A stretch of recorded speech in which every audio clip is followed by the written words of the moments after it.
Pernah tidak kalian itu berkirim surat? Pernah enggak? Halo? Tidak, Pak. Tidak.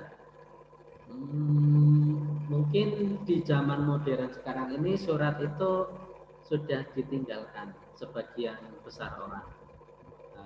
Karena zaman sekarang itu kan ada HP, ada telepon, pokoknya lebih modern dan lebih efektif. Nah, surat itu butuh kertas, ya butuh media. Nah, kalau telepon kan tinggal telepon. Nah, tapi surat ini itu masih eksis loh. Artinya masih banyak digunakan oleh perusahaan-perusahaan ataupun lembaga-lembaga.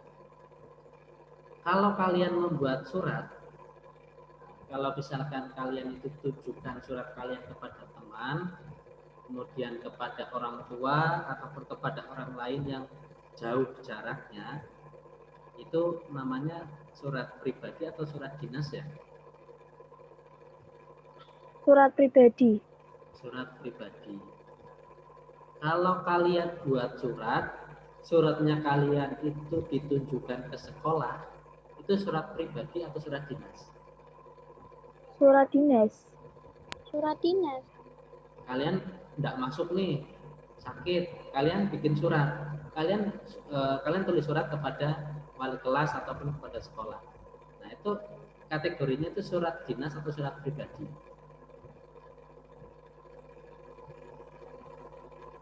Surat pribadi. Kategorinya adalah surat pribadi. Kategorinya adalah surat pribadi. Kenapa? Karena kalian buat surat itu atas nama perseorangan, bukan atas nama lembaga. Nah, tapi sebaliknya nih, sekolah kan biasanya membuat surat. Nah, surat itu ditujukan kepada orang tua. Kalau yang surat seperti itu namanya surat dinas atau surat pribadi? Surat dinas. Surat dinas. Ya, jadi untuk mengetahui surat dinas atau surat pribadi dilihat siapa pembuatnya. Ya, siapa pembuatnya. Kalau yang buat itu lembaga, misalkan sekolah, kecamatan, kelurahan, ataupun di sekolah itu ada OSIS, ada PMR, ada pramuka, itu namanya surat dinas. Atau misalkan di tempat kalian, lingkungan kalian itu ada pemuda masjid, kemudian ataupun ada karang taruna. Karena itu tidak sendiri, karena itu berkelompok banyak orang dan dibuatnya atas nama persatuan, itu namanya juga kategorinya adalah surat dinas. Nah, jadi jangan dibayangkan surat dinas itu yang atasnya itu dinas pendidikan, dinas kementerian, itu tidak. Selama surat itu dibuat oleh sekelompok orang yang di situ itu terorganisasi, itu namanya surat dinas. Seperti itu. Misalkan di lingkungan kalian ada perkumpulan pemuda, ini mau menarik sumbangan, nah, membawa surat. Nah, surat yang kalian buat itu walaupun dibuat bukan oleh dinas-dinas yang besar, itu namanya surat dinas. Itu seperti itu. Itu ya, itu bedanya. Oke, sekarang masuk ke PowerPoint. Kita masuk ke PowerPoint.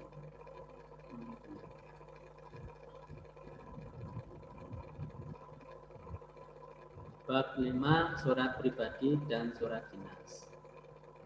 Ini setiap pembelajaran itu ada yang namanya kompetensi dasar. Nah, ini sama dengan yang ada di buku paket kalian halaman 150. Nah, halaman 150 di situ kan ada kompetensi inti dan kompetensi dasar. Nah, materi yang diajarkan itu harus sesuai dengan kompetensi ini. Ada 4 kompetensi dasar di bab surat dinas. Yang pertama itu mengidentifikasi informasi. Nah, informasi ini kan keperluannya kan beda-beda. Ada kabar, yaitu memberikan kabar bahwa kita baik-baik saja. Ada keperluan. Nah, keperluannya apa? Meminjam barang atau apa. Kemudian ada permintaan. Kemudian juga ada permohonan. Nah, nanti beda-beda. Kalau pada surat dinas itu bisa kelihatan dari perihal. Nah, dari perihal itu kelihatan. Tapi kalau dari surat pribadi itu kita tahunya setelah kita baca surat itu. Kemudian yang kedua itu ada menyimpulkan isi. Nah, sebenarnya isi dari surat itu apa sih? Kemudian nanti ada menelaah unsur-unsur dan kebahasaan. Nah, ini biasa unsur-unsur dan kebahasaan yang berkaitan dengan surat. Kemudian yang terakhir endingnya nanti kalian akan menulis surat. Nah, surat pribadi atau surat dinas. Yang penting kalian nanti diharapkan itu bisa kedua-duanya. Nah, ini. Apa sih surat pribadi? Mudahnya surat pribadi itu adalah surat yang digunakan untuk komunikasi secara pribadi. Jadi surat ini dibuat oleh perseorangan, tapi bisa saja dikirim ke perseorangan juga ataupun ke lembaga. Yang jelas isinya adalah bersifat pribadi, bukan secara kelembagaan. Bahasa pada surat pribadi itu biasanya santai, kemudian menggunakan bahasa yang tidak baku.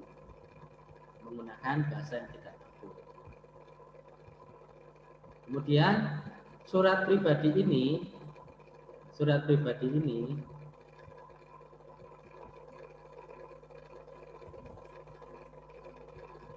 untuk susunannya itu berbeda-beda. Artinya tidak ada ketentuan yang baku sekali tentang surat pribadi. Tetapi rata-rata untuk pola penyusunannya nanti seperti yang akan kita pelajari. Jadi surat pribadi nantinya itu sakjane itu bebas. Orang itu arep gawe surat itu bebas, tapi setidaknya nanti kita akan belajar tentang format surat pribadi. Nah, ini ada contoh surat pribadi. Terlihat atau tidak? Terlihat. Nah, ini kalian bisa bandingkan dengan surat pribadi yang ada di buku paket halaman 153. Kalian bisa bandingkan di buku paket halaman 183. Nih. Untuk surat pribadi itu tidak ada kop suratnya. Nah, tidak ada kop suratnya. Kop surat itu apa sih Pak? Kop surat itu bagian yang ada di atas pada surat, itu namanya kop surat. Nah, nanti Pak Wawan tunjukkan ya. Nah, ini yang namanya kop surat itu ini. Nah, yang namanya kop surat itu ini. Atau kepala surat itu sama. Bagian dari garis tebal ini ke atas itu namanya kop surat atau kepala surat.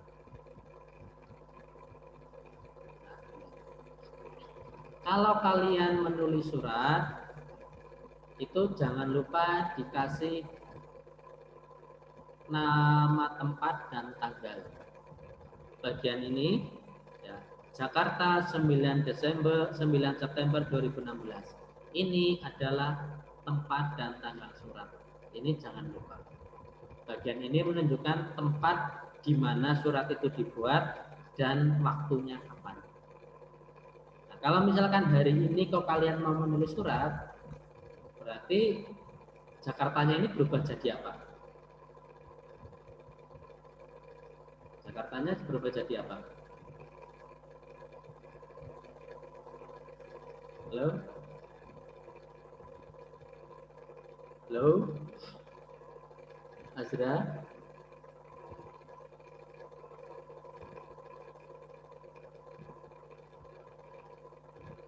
Halo, suara Pak Maman kedengaran kita ini?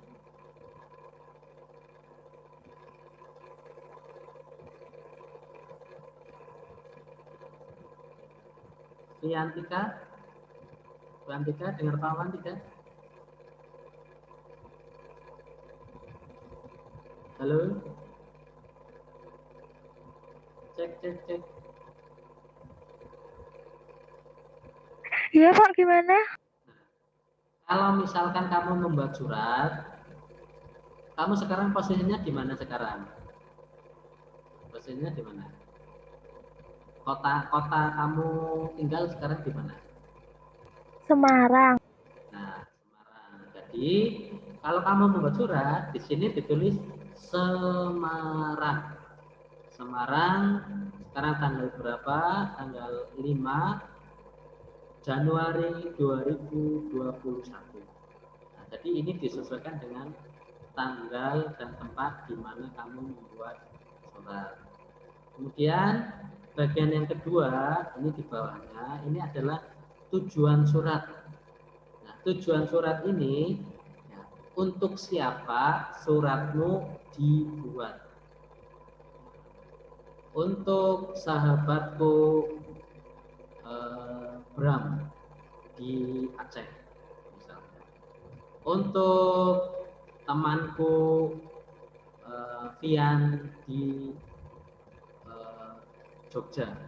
Itu nanti disesuaikan dengan tempat tinggal surat yang kamu tuju. Nah, kalau tempat yang dituju oleh suratmu ini adalah Jakarta, ya Jakarta, Lampung, Medan, dan nanti tergantung dari tempat dibuatnya surat, tempat tujuan surat. Kemudian yang ketiga nanti ada salam pembuka. Nah, salam pembuka ini apakah harus selalu salam seperti ini? Harus salam seperti ini atau tidak? Tidak. Jadi bebas. Untuk surat pribadi itu justru lebih fleksibel, artinya lebih bebas. Artinya bisa hai, Pak, kok ini cuma itu tok salam pembuka? Iya. Nah, salam pembuka itu bisa hai, halo, salam kangen. Nah, itu namanya salam pembuka. Kemudian setelah salam pembuka diikuti dengan isi surat. Isi surat.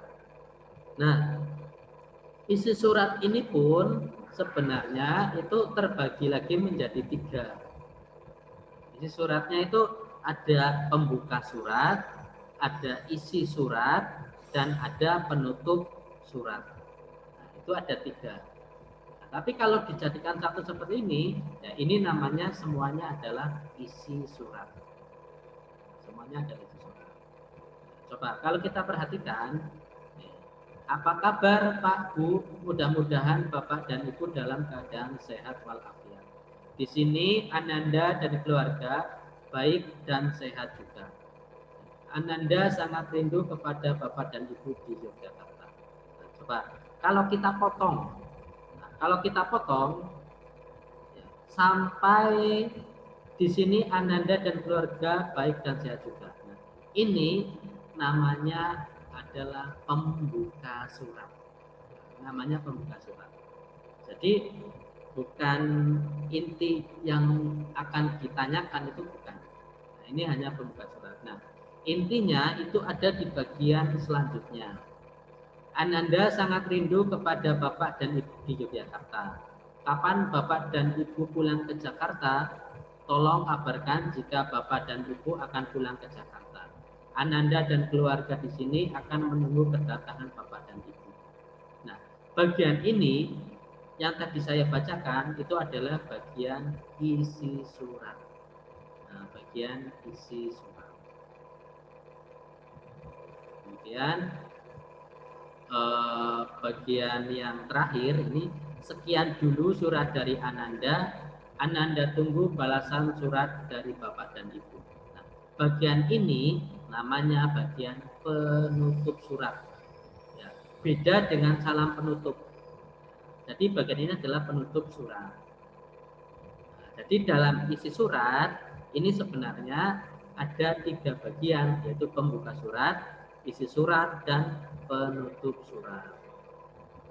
Selanjutnya setelah itu adalah salam penutup. Salam penutup. Karena di sini diawali dengan assalamualaikum, ya, biar lebih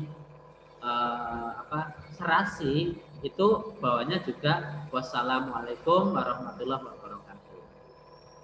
Ini adalah bagian penutup surat.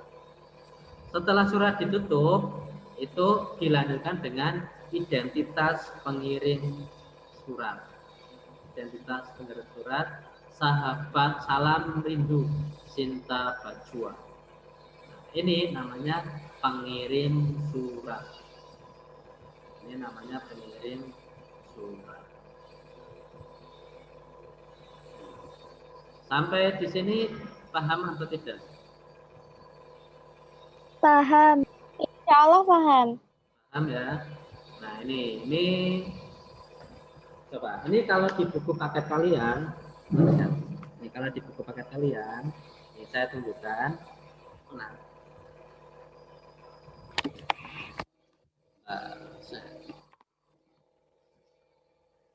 kalau di buku paket kalian, nah, bagian yang atas ini yang namanya apa tadi? Ini Tempat dan tanggal tempat dan tanggal penulis surat. Tempat dan tanggal surat itu dibuat. Ya, tempat dan tanggal surat itu dibuat. Ini disesuaikan dengan tempat kalian membuat surat. Tanggalnya juga tanggal kalian membuat surat itu tanggal berapa. Nah, kemudian bagian yang kedua, ini ada tujuan surat atau alamat yang tujuan surat. Untuk sahabatku Fatmawati di Palembang. Ini adalah tujuan surat. Alamat tujuan surat. Kemudian ini ada salam kangen. Salam kangen ini namanya apa? Salam kangen? Namanya?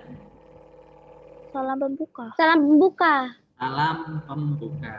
Nah, kemudian bagian yang ini, bagian paragraf.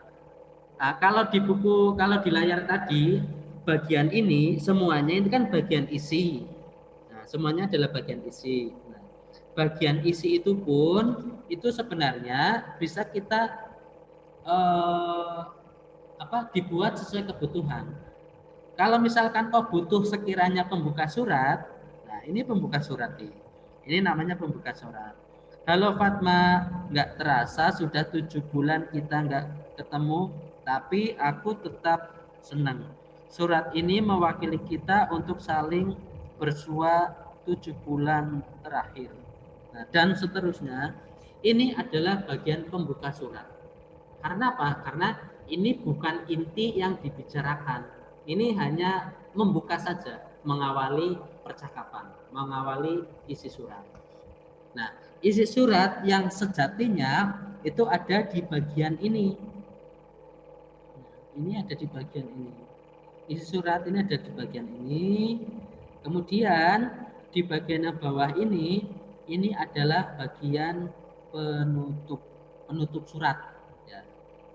Nah, ini bagian penutup surat.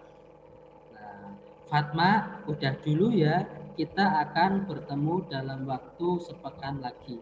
Nah, bagian ini adalah bagian penutup surat. Ini adalah pembuka surat, isi surat, dan penutup surat. Nah, kemudian di bagian bawah ini ada salam penutup, salam hangat. Nah, ini ditutup dengan salam hangat, sahabatmu Ineke itu adalah pengirim surat. Itu adalah pengirim surat. Ini polanya sama dengan yang ada di layar tadi. Dan rata-rata hampir setiap surat pribadi itu formatnya seperti itu. Jadi untuk surat pribadi, ini bentuknya seperti ini, kemudian bahasa yang digunakan adalah bahasa yang santai, mudahnya itu bukan bahasa baku, enggak terasa, nah enggak itu kan bukan bahasa baku. Bulan kita enggak ketemu, nah, ketemu itu kan seharusnya bertemu. Nah, ini bahasa-bahasa yang digunakan adalah bahasa-bahasa yang tidak baku. Ya, sampai di sini ada pertanyaan mungkin?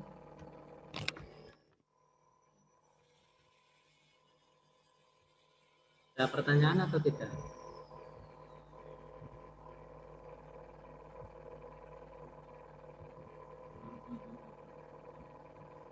Juga masalah yang disampaikan di surat pribadi itu adalah masalah pribadi, bukan masalah kedinasan.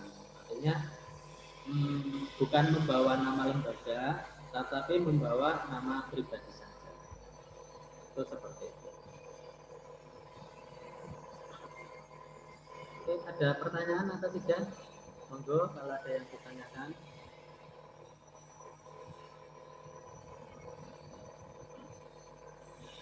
Yasmin.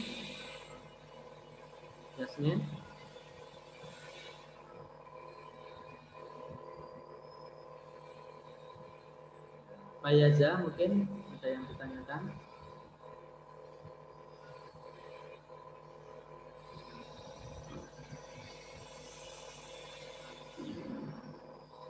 Fani, halo Fani.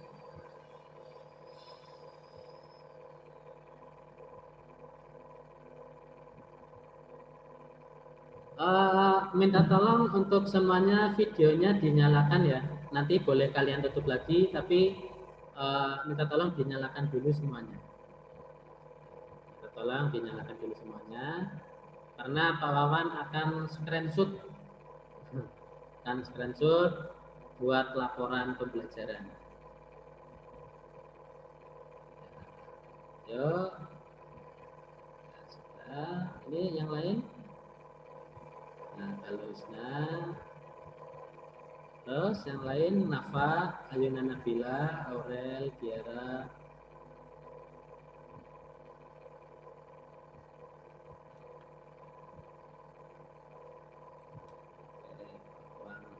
Screenshot.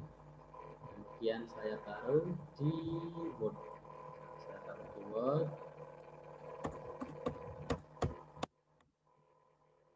Control V. Oke. Terima kasih. Ini sudah screenshot. Ya. Nah, nanti kita gabung Zoom lagi. Mau langsung apa mau istirahat dulu? Ini waktunya nanggung nih, tinggal 6 menit. Kita nanti melanjutkan surat dinas.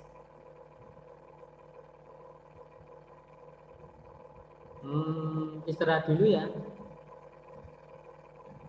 Iya, Pak. Ya, kita istirahat dulu. Iya, Pak. Kita mulai pukul, nah pokoknya istirahatnya 10 menit gitu aja. Istirahatnya 10 menit, nanti kita mulai lagi. Sekian dari Pak Wawan untuk sesi pertama ini. Kita lanjutkan di sesi kedua nanti. Sekarang istirahat dulu. Sekian, wassalamualaikum warahmatullahi wabarakatuh. Waalaikumsalam warahmatullahi wabarakatuh.